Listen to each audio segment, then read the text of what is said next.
नमस्कार।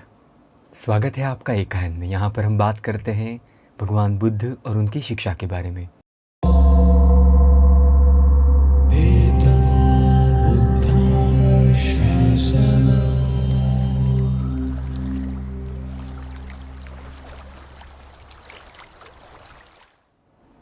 तो आज के इस प्रश्नोत्तर के सत्र में हम पहला प्रश्न लेंगे कल्प के बारे में। बौद्ध मत में कल्प ये काल गणना का शब्द है। तो सवाल आया कि कल्प कितना बड़ा होता है, एक कल्प में कितने वर्ष होते हैं, अरूप ब्रह्मलोक में जीवन कितने सालों का होता है।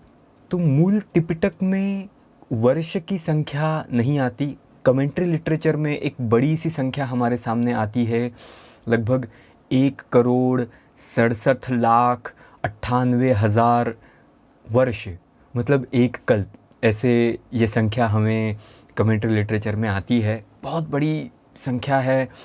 अगर अभी के हमारा जो ज्ञान है, भौतिक ज्ञान है, उसके आधार पर हम देखें कि पृथ्वी की आयु देखें तो कोई आर्ग्यूमेंट कर सकता है, अरे इतने साल पहले तो ये था नहीं, इतने साल पहले तो इसके तथ्यता में पढ़ना ये विषय नहीं हमारा। तो इतना बड़ा एक कल्प होता है, ऐसी संख्या हमें कमेंट्री में मिलती है। बौद्ध साहित्य में, त्रिपिटक में जो हमें मिलता है वो बड़ी ही दिलचस्प उदाहरण के साथ कल्प की गणना के बारे में हमें कहा गया है। भगवान जो बताते हैं, उदाहरण से बताते हैं कितना बड़ा एक कल्प होता है।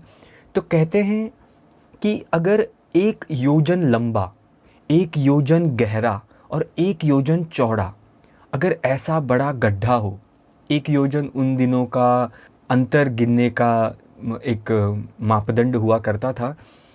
7 मैल, मतलब आज के समझो लगभग 14 से 15 किलोमीटर का डिस्टेंस आज समझो, तो 15 किलोमीटर लंबा, 15 किलोमीटर चौड़ा और 15 किलोमीटर गहरा ऐसा गड्ढा अगर खोदा जाए और 100 सालों में एक राई का दाना उसमें डाला जाए, हर 100 साल में एक दाना, तो वो पूरा गड्ढा भरने में जितना समय लगेगा वो समय कम है, उसके बावजूद कल्प की अवधि बची रहेगी। इस प्रकार उदाहरण से हमें कल्प के अवधि के बारे में आता है। इसी प्रकार बड़े दिलचस्प और उदाहरण आते हैं कि इतना ही बड़ा, 15 किलोमीटर लंबा, 15 किलोमीटर ऊंचा, 15 किलोमीटर चौड़ा, ऐसा एक सख्त पत्थर का चौकोन टुकड़ा हो, एक क्यूब हो, और बड़े महीन वस्त्र से 100 सालों में एक बार कोई उसे पोंछे, तो पोंछ पोंछ कर यूं वो पूरा जो पहाड़ है वो क्षीण हो जाए, वो डिटोरिएट हो जाए। ये इसके लिए जितना समय लगेगा वो एक कल्प के अवधि से कम है। तो यूं उदाहरण से त्रिपिटक में समझाया गया है एक कल्प के अवधि को। अरूपलोक ब्रह्मलोक है, निश्चित इतने सालों का जीवन होता है, ऐसा जिक्र मेरे पढ़ने में नहीं आया, लेकिन लंबी आयु होती है, कल्पांतर तक चलती है। एक कल्प से आगे तक भी एक जीव की, एक अरूप लोक की आयु चलती है। हमने अभी देखा कल्प कितना बड़ा होता है।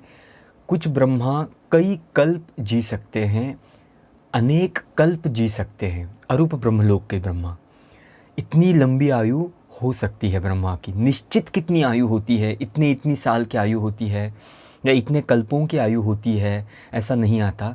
और क्योंकि इतनी बड़ी आयु है, अगर हम अपने इंसानी आयु से देखें तो ऐसा भी एक सवाल आया है कि ब्रह्मा की आयु और अपने इंसानी आयु की तुलना कैसे। बाद में एक जब से पौराणिक लिटरेचर लिखा जाने लगा, दूसरी शताब्दी के बाद, दूसरी शताब्दी चौथी शताब्दी में पौराणिक लिटरेचर लिखा जाने लगा, तो ब्रह्मा को कुछ और एक व्यक्ति बता दिया गया और फिर उसका लंबा जीवन, तो कई कारणों से उसको इस प्रकार चित्रित किया गया। और फिर ये कथाएं हमें हिंदू पुराणों में मिलती है कि ब्रह्मा का एक दिन मनुष्यों के इतने सालों जितना होता है, या उसकी एक सांस इतने सालों की होती है। तो ये पुराण की कथाओं में हमें जिक्र मिलते हैं। बौद्ध साहित्य में इस प्रकार के वर्णन हमें नहीं मिलते कि ब्रह्मा के दिन को मनुष्य लोक की जीवन से तुलना की जाए। हाँ, ये ज़रूर है, ब्रह्मा और देवताओं की कॉन्शियस जो है उसमें और मनुष्य के इसमें कुछ फ़र्क और कुछ अलगाव दिखते हैं। कहीं कहीं पर बिट्स एंड पार्ट्स में हमें कहानियों में ऐसी बातें मिलती हैं कि वो देवता लोक में जन्म लिया और उसने होश संभाला और होश संभाल कर देखा, तब तक यहाँ मनुष्य लोक में 1 हफ़्ता बीत चुका था या कुछ समय बीत चुका था। तो ऐसे कुछ जगहों पर हमें ये संदेश मिलते हैं, ऐसी झांकियाँ सी मिलती है। एक तो बड़ी मज़ेदार सी देवताओं की कहानी आती है कि देवताओं को खबर चलती है कि अरे किसी बोधिसत्व ने जन्म लिया है, अंतिम जन्म लिया है। तो वो उनके पूजन करने के लिए माला गूँथने लगते हैं। तभी ये उन तक खबर आती है कि अरे बोधिसत्व ने घर छोड़ा। तो वो कहते हैं चलो चलो जल्दी माला बनाओ, पैदा हुआ घर भी छोड़ दिया। तो माला बन ही रही है, तभी आता है अरे संबोधि प्राप्त कर ली। तो करते अरे संबोधि प्राप्त कर ली, चलो उनको वंदन कराते हैं। और तभी खबर आती है कि उन्होंने घोषणा कर दी अपने परिनिवृत्ति की, उन्होंने महापरिनिर्वाण की घोषणा कर दी। तो माला तो उनकी बनी भी नहीं है, जन्म से लेकर माला बना रहे हैं और कहते हैं चलो अभी माला बनाना छोड़ दो, जो पुष्प हैं उसी को उठाकर हम चलते हैं। और जब तक वो आए भगवान परिनिवृत्त हो चुके हैं। तो एक बुद्ध्यंतर, एक बुद्ध जीवन बीता, 80 सालों का जीवन बीता, वो देवता बस माला ही बनाते रहे। तो थोड़ी मज़ेदार सी लगने वाली, लेकिन इस प्रकार की बात आती है तो इससे हमें इंसानी आयु से देवताओं के आयु का और उनके क्रियाकलापों की एक हल्की झांकी भर त्रिपिटक साहित्य में और कमेंट्री लिटरेचर में मिलती है। लेकिन निश्चित रूप से कहीं तुलना हमारे नज़र में नहीं आती। सवाल है कर्म की उत्पत्ति कैसे हुई। ये आदि के बारे में पूछता सवाल है। तो शुरुआत कैसे हुई, अंत कैसे हुआ, ये फिर से अव्याकृत है, अव्याकृत है। पुराने वीडियो में आप देख सकते हैं, इसके बारे में चर्चा हो चुकी है। भगवान ऐसे प्रश्नों के उत्तर नहीं दिया करते थे, ऐसे प्रश्नों के समय वो मौन रहा करते थे। और अगला सवाल इसी के संदर्भ में पूछा गया, जब मैंने ये बात भी कही थी, पहले वाले वीडियो में देखेंगे कि भगवान चुप रहते थे।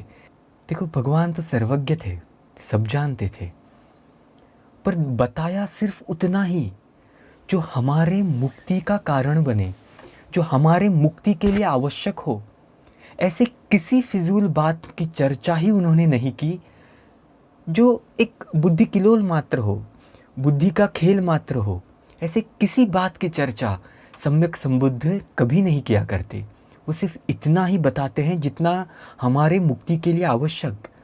तो कब शुरुआत हुई, अंत कब होगा, ये होने के बाद क्या होता है, इसका क्या मतलब, तो इसका हमारे मुक्ति से कोई लेन देन नहीं, हमारे दुख मुक्ति से कोई लेन देन नहीं। इसलिए भगवान ने इन बातों के बारे में कुछ न कहा, वो चुप रहे, वो मौन रहे। खामखा चर्चा में पड़े रहना, भगवान ने कभी ऐसी बात नहीं की है। तो हम भी देखेंगे कि इतनी भर हम में जिज्ञासा जागे कि हमारे निर्वाण के लिए वो लाभी हो। धर्म का एक लक्षण है, धम्म का लक्षण है, ए ही पस्सिगो, आओ और देखो।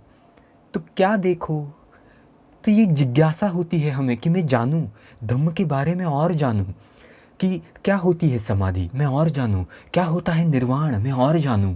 और ये क्यूरियसिटी हमें आगे बढ़ाती है, हमें निर्वाण तक ले जाती है।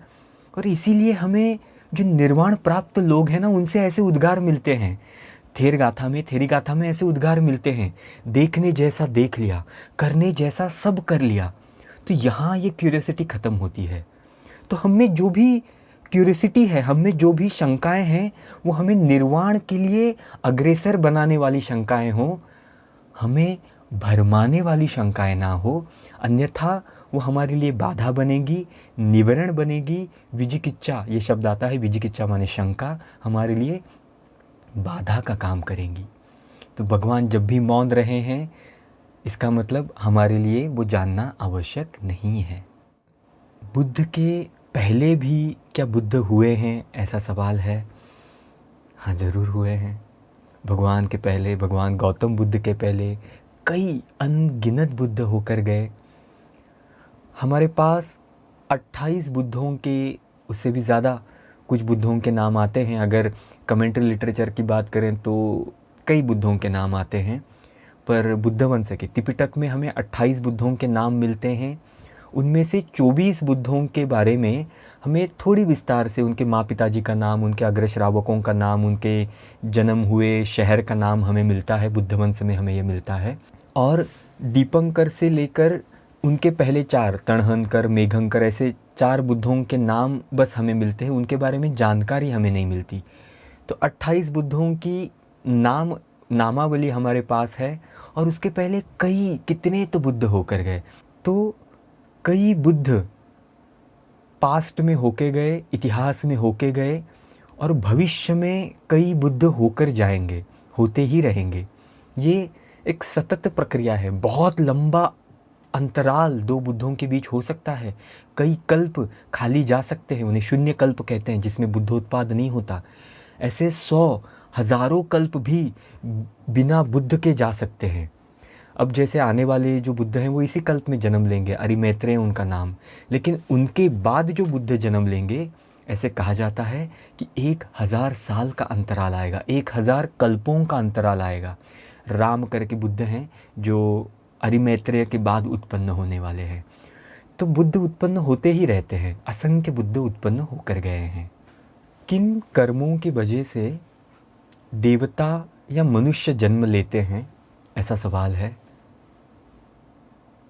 कर्मों से ही जन्म लेते हैं।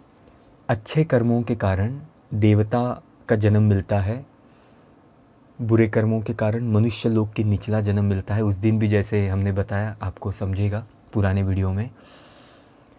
अगर कोई पुण्य याद आ रहा है मरते समय, अगर कोई पुण्य याद आ रहा है, पुण्य की बातें हमें हमारे मन में आ रही है, तो देवलोक में जन्म मिलता है। अगर मरते समय चित्त समाधि में स्थित है तो ब्रह्मलोक में जन्म मिलता है। और मरते समय अगर कोई अच्छी सी आसक्ति है, कोई अच्छी काम करने की इच्छा मन में है, तो मनुष्य का जन्म मिलता है। और मरते समय क्रोध है, विलाप है, दुख है, तो मनुष्य के नीचे अपाय में जन्म मिलता है। अगर तंद्र है तो प्राणियों में जन्म मिलता है। तो यूं च्युति वियाण क्या, च्युति वियाण माने मरते समय का चित्त क्या, उससे हमारी गति निश्चित होती है कि वो चित्त क्या। और इसीलिए विपश्यना को मरने की कला सिखाने वाली विद्या कहा गया, कि मरते समय सजग रह सकें, मरते समय हम अपना अगली गति चुन सकें, कि ऐसे जन्म में जाए जहाँ पर हम धम्म का अभ्यास कर सकते हैं, धम्म अच्छे से धारण कर सकते हैं। तो इन्हीं कर्मों के कारण, और ये मोटा मोटा है बहुत, एकदम प्रिसाइजली ऐसा करने से ही ऐसा होता है, ये कहीं स्पष्ट रूप से हमें नहीं मिलता। मोटे मोटे से जो त्रिपिटक बाह्य संदर्भ है उससे मैं बता रहा हूँ। पंचगति दीपनी नाम की किताब है, उसमें ये बातें आती है कि किस कर्म की क्या गति, उसमें ये बातें मोटी मोटी तौर पर आई है, उसके आधार पर मैं आपको बता रहा हूँ। पर एक जो चित्र है वो ऐसा है कि इन्हीं प्रकार के कर्मों के कारण हमारी गति निश्चित होती है।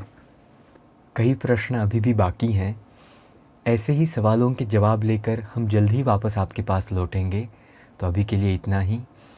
ये चैनल को देखने के लिए, वीडियोस को देखने के लिए हमें सब्सक्राइब ज़रूर करिए। आपके दोस्तों में भी ये बातें फैलाइए। नमस्कार।